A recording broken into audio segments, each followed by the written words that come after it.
Даша, все. Сегодня мы пришли в школу и поняли, что у нас на лицах усы. И для вас мы исполним эту песню. Поехали.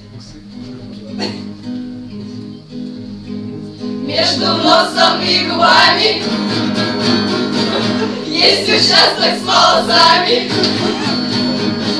Если вы уже лысы, вас тогда спасут усы. Носи усы, носи усы, носи усы, носи усы, носи не ссы. Если ты еще ложок, у тебя растет пушок.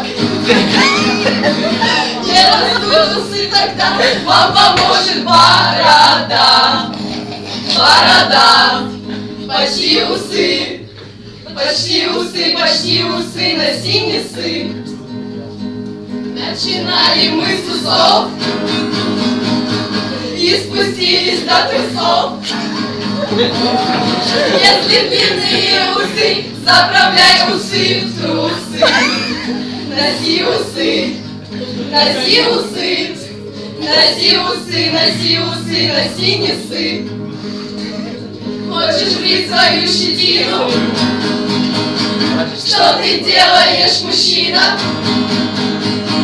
За здоровье нации! 50 рублей против апелляции! Носи усы, носи усы, носи усы, носи не ссы. Все! Нет, не все!